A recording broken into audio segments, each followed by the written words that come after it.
अब स्पीकिंग के नोट्स जो है उसके ऊपर बात करते। Don't learn answers by heart.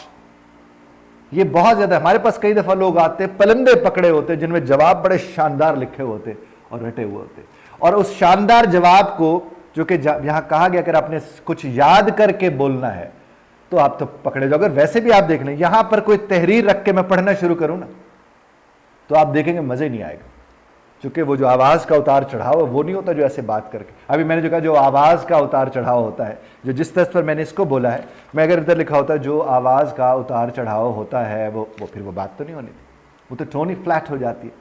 इसलिए न्यूज कैस्टर्स जो है, अब तो खैर एक और सिलसिला शुरू हो गया, न्यूज कैस्टर्स जो होते हैं वो उनके मुताबिक होते हैं कि ऐसी फ्लैट टोन में बात करें कि अगर कोई मर गया है या कहीं कोई खुशी की खबर है तो उनके लबो लहजे से अंदाजा हो कि वो खुश हो रहे हैं या वो परेशान हो रहे हैं।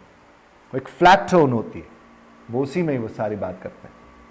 अब तो खैर मामला मुख्तलिफ हो गए। Don't give very short answers. वो मैं आपसे, यानी ये कभी भी शॉर्ट आंसर नहीं देना, चूंकि उसने आप कुछ बोलोगे तो हमारे पास असेसमेंट या डायग्नोस्टिक टेस्ट होता है जो हम टेस्ट लेते हैं, कोई पढ़ने आते हैं, हम कहते हैं पहले ये बताओ तो सही तुम कहां पर खड़े हो।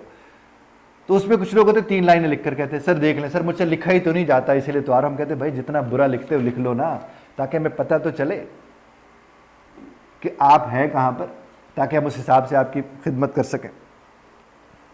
शॉर्ट आंसर्स नहीं देने, और शॉर्ट आंसर्स नॉर्मली अगर कहीं देने पड़ जाते हैं तो वो ये कहते हैं कि जो आपका पार्ट 2 है, अगर पार्ट 2 में दरमियान में उसने आपको रोक लिया और वहीं को उसने उसी पर आपसे 1-2 सवाल कर लिए, उसके शॉर्ट आंसर दें, क्योंकि उसने थर्ड पार्ट में जाके डिटेल्ड आंसर आपने लेने हैं, वहां पर आप देना चाहें तो ठीक है, काम चल जाता है।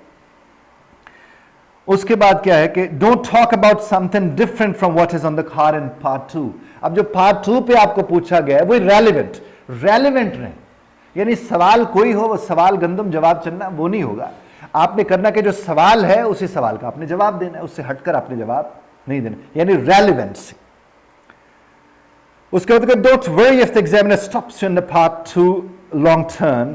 वो जो पार्ट 2 में अगर वो आपको रोक लेता है, जिससे मैंने पहले आपसे किया, तो परेशान होने की कोई जरूरत नहीं है। It's means you have spoken for 2 minutes. हो सकता है कि आपको लगे कि यार मुझे लगा मैं तो 1 मिनट बोल रहा हूं, भैया आपको लग रहा है हो सकता है आप 2 मिनट बोल गए, तो डोंट डू दैट।